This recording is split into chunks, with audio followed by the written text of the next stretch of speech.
మన వారాహి సిల్వర్ జ్యువెలరీలో అద్భుతమైన ఆఫర్స్ పొందండి మరియు కారు గెలుచుకునే గొప్ప అవకాశం.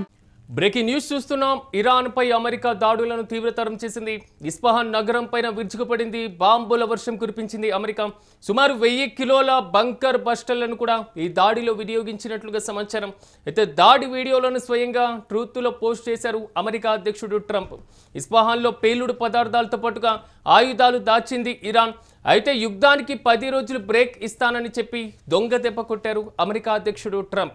గత కొంతకాలంగా ఇరాన్తో చర్చలు అనేటువంటి అంశం, 10 రోజుల పాటు సమయం ఇస్తామనేటువంటి అంశం. సో ఇరాన్ యుద్ధంలో కొంతవరకు తలొగ్గుతుంది. సో ఇరాన్ ఓడిపోబోతుంది, ఇరాన్ స్టేట్మెంట్లు ఈ విధంగా పాస్ చేయబోతుంది, ఇరాన్ చర్చలు సాగిస్తుంది, ఇలా పదే పదే వరుస కామెంట్ చేసినటువంటి ట్రంప్ యుద్ధానికి ఒక 10 రోజుల పాటు బ్రేక్ ఇస్తాం, సో వాణిజ్యపరమైనటువంటి నష్టం లేకుండా చేస్తాం అనేటువంటి అంశాలు పదే పదే పదే చెప్పినటువంటి అంశం.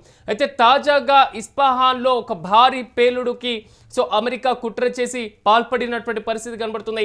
సో పూర్తి స్థాయిలో ఇరాన్కి సంబంధించినటువంటి పేలుడు పదార్థాలు, ఆయుధాలన్నీ కూడా ఇస్ఫహాన్ నగరంలోనే దాచి ఉంచినటువంటి పరిస్థితి.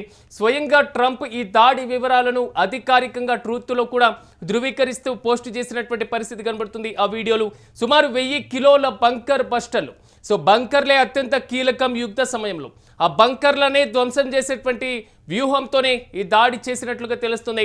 ఇస్ఫహాన్ నగరం పైన బాంబుల వర్షం కురిపించింది అమెరికా. సో ఇరాన్ పైన చేపట్టినటువంటి ఈ తాజా దాడుల నేపథ్యంలో ఇరాన్ ఏ విధంగా స్పందించేటువంటి అవకాశం ఉంటుంది అనేది మాత్రం కొంతవరకు క్లిష్టంగా మారింది. ఇక ఇదే అంశంపై మరింత సమాచారం మా ప్రతినిధి సత్య లైవ్లో అందిస్తారు. సత్య చెప్పండి, ఓవరాల్గా మాత్రం బంకర్ బ్లస్టర్ అనేది కొంతవరకు చర్చనీయాంశంగా మారింది. అట్ ద సేమ్ టైం యుద్ధానికి సో పూర్తి స్థాయిలో 10 రోజుల పాటు విరామం ఇస్తున్నాం అనేటువంటి అంశాన్ని ప్రస్తావించారు. కానీ ఒక్కసారిగా దాడి చేయడం ఎలా చూడాలంటారు? పూర్తి అప్డేట్స్ ఏంటి? ముఖ్యంగా ఏదైతే ట్రంప్ సంబంధించినటువంటి వ్యవహారం కనుక చూస్తే, ప్రస్తుతం ట్రంప్ 10 రోజుల పాటు ఈ యుద్ధానికి విరామం ఇస్తున్నాము, వాణిజ్యపరంగా ఎలాంటి అవకతవకలు జరగకుండా ప్రపంచవ్యాప్తంగా కూడా కొంత ఒత్తిడి వస్తున్న తరుణంలో పెద్ద ఎత్తున ఆయన 10 రోజుల పాటు శాంతి చర్చలు జరుగుతూ ఉన్నాయి, ఇరాన్తో మంచి చర్చలు జరుగుతున్నాయి అంటూ కూడా ఆయన మరి చెప్పిన పరిస్థితి ఉంది. ప్రస్తుతం కూడా ఆ 10 రోజుల గడువు ఇంకా ముగియలేదు. కానీ ట్రంప్ పెద్ద ఎత్తున కొంత వ్యూహాత్మకంగా ఇది ఇరాన్కి సంబంధించి అయితే దొంగ దెబ్బ కొట్టాడని చెప్పుకోవచ్చు. ఏదైతే ఈ ఇస్ఫహాన్కి సంబంధించినటువంటి నగరం పైన దాదాపు ఏదైతే 1000 కిలోల ఈ బంకర్లు కావచ్చు, బంకర్ బ్లస్టర్స్ కావచ్చు, బాంబులను పెద్ద ఎత్తున అక్కడ స్థావరం పైన ఈ నగరంలోనే పెద్ద ఎత్తున ఇరాన్కు సంబంధించినటువంటి ఏదైతే లోపల దాచిపెట్టినటువంటి ఆయుధ సామాగ్రి కావచ్చు, మొత్తం అణు సామాగ్రి కావచ్చు, అంతా కూడా అక్కడే ఉంది. పెద్ద ఎత్తున మరి ఇరాన్కు సంబంధించినటువంటి ఈ అణు వ్యవస్థ అంతా కూడా నాశనం అయింది అంటూ కూడా మరి కొన్ని వార్తలు అయితే వస్తున్న పరిస్థితి కనబడుతూ ఉంది. ప్రస్తుతం ఈ దాడికి సంబంధించి ఇప్పటికే తన ట్రూత్ వేదికగా నిప్పులు చెరుగుతున్నటువంటి ఒక వీడియోను తన ట్రూత్ వేదికగా ట్రంప్ అయితే రిలీజ్ చేశారు. ప్రస్తుతం పెద్ద చర్చనీయాంశంగా మారిన పరిస్థితి కనబడుతోంది. దాంతోపాటుగా అమెరికాకు చెందినటువంటి కొంతమంది ఏదైతే ఈ లక్ష్యాలను కావాలని అంటే కొన్ని రోజులుగా వీళ్ళు టార్గెట్ చేస్తూ ఉన్నారు.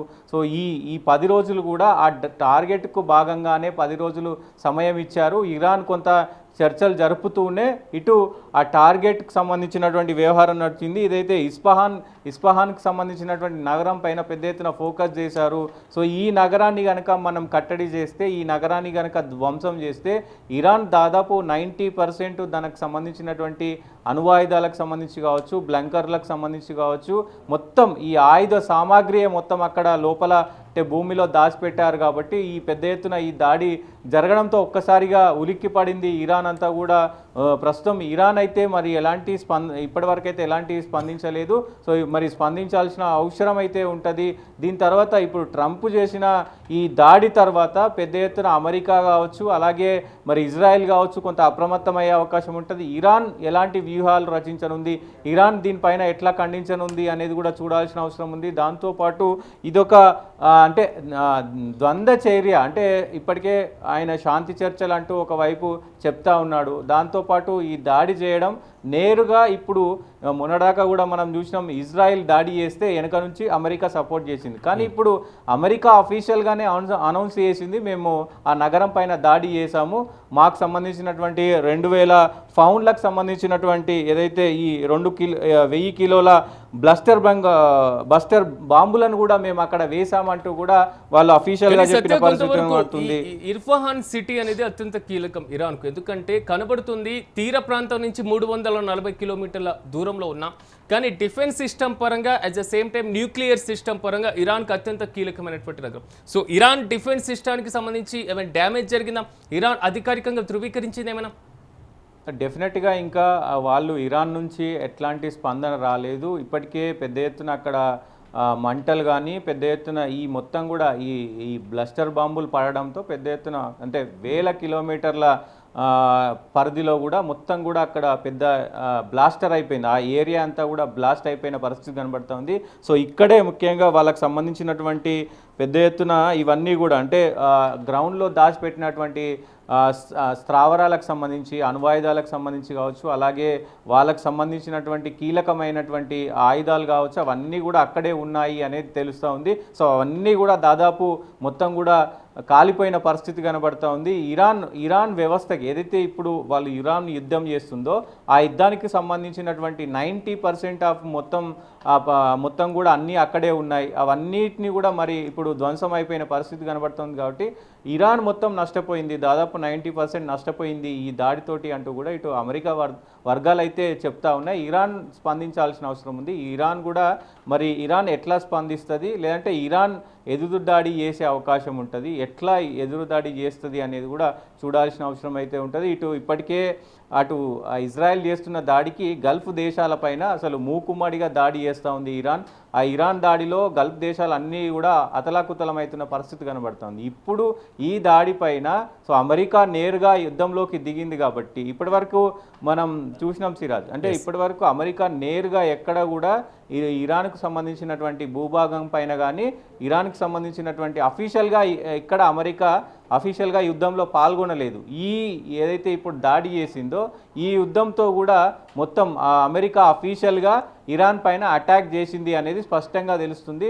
ఇప్పుడు ప్రపంచ దేశాల నుంచి ఎట్లాంటి పరిణామాలు చోటు చేసుకునే అవకాశం అంటే అమెరికా డైరెక్ట్ గా యుద్ధ రంగంలోకి ప్రవేశించింది కాబట్టి నెక్స్ట్ ఇరాన్ స్టెప్ ఏ విధంగా ఉండే ఛాన్స్ ఉంటుంది? ఎందుకంటే అమెరికా అంత లాంగ్ వెళ్ళి అమెరికాని కట్టడి చేసి అమెరికా మీద దాడి చేసే అంత పరిస్థితి కనబడట్లేదు ఇరాన్ దగ్గర.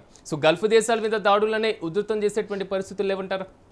డెఫినెట్గా ఇప్పుడు ఇజ్రాయెల్ పైన మరి ఇంకా భీకర దాడి చేసే అవకాశం ఉంటుంది. గల్ఫ్ దేశాలను కూడా పెద్ద ఎత్తున ఇబ్బంది పెట్టే అవకాశం ఉంటుంది.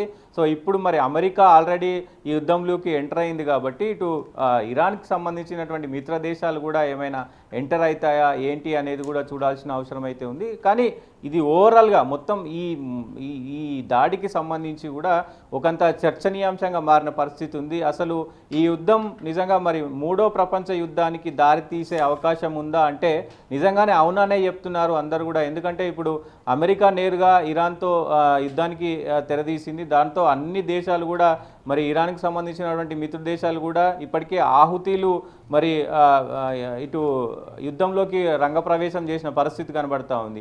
ఆహుతీల అలాగే ఇంకా మిత్ర దేశాలు అయినటువంటి కొన్ని దేశాలు అన్నీ కూడా ఇప్పుడు చైనా కావచ్చు, అలాగే రష్యా కావచ్చు, వాళ్ళకి సంబంధించినటువంటి కొన్ని దేశాలు అన్నీ కూడా మరి యుద్ధంలో పాల్గొంటే అటు పెద్ద ఎత్తున 3వ ప్రపంచ యుద్ధం జరిగే అవకాశాలు ఖచ్చితంగా ఉంటాయి. సో ఇదొక భీకర యుద్ధంగానే చూడొచ్చు. మరి ఈ రోజు నుంచి సిచ్యువేషన్ ఇలాంటి పరిస్థితులు ఉంటే ఒకవేళ రెడ్ సీ ప్రాంతంలో ఉన్నటువంటి హుజ్బుల్లా సో హౌతీస్ కి సంబంధించిన వారు కూడా అలర్ట్ అయ్యేటువంటి ప్రమాదం కూడా ఉంది. ఒకవేళ ఎర్ర సముద్రాన్ని క్లోజ్ చేస్తే మాత్రం ప్రపంచం మొత్తం కూడా సో దారుణమైనటువంటి ద్రవ్యోల్బణంలోకి వెళ్ళేటువంటి పరిస్థితులు లేకపోలేదంటారా ఈ అవకాశాలు?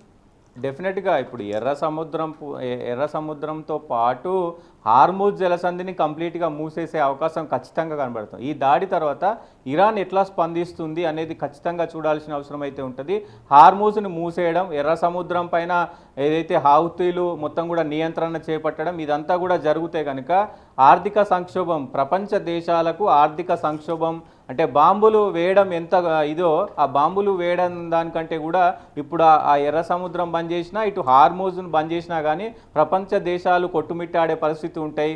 సో మొత్తం కూడా అంటే ఇవన్నీ దేశాలు కూడా మరి అటు చైనాకైనా లేకపోతే ఇటు ఇరాన్కైనా సపోర్ట్ చేసే అవకాశం ఖచ్చితంగా కనబడుతుంది. ఎందుకంటే యుద్ధం ఆగాలంటే ఏదో ఒక దేశం ఉండకూడదు అనేది ఖచ్చితంగా కనబడుతూ ఉంది. యుద్ధానికి సంబంధించి ఇప్పటికైతే మరి ఇంకా కొంత తీవ్రతరమైంది యుద్ధం కాబట్టి ఇప్పుడు ఎట్లాంటి సిచ్యువేషన్ జరగబోతుంది, నిజంగా ఇరాన్ ఎలాంటి స్టెప్ తీసుకోబోతుంది, ఇరాన్ మరి ఇటు హార్మూజ్ జలసంధిని మూసేసినా కానీ అటు ఎర్ర సముద్రానికి సంబంధించినటువంటి వేను మూసేసినా కానీ చాలా తీవ్రమైనటువంటి నష్టం కలిగే అవకాశం ఉంది. ఇప్పటికే మనం కొత్త ఆర్థిక వ్యవస్థలు అన్నీ కూడా అతలకుతలం అయిపోతున్న పరిస్థితులు చూస్తూ ఉన్నాం. ఇండియాలో కూడా సిచ్యువేషన్ బాగలేదు.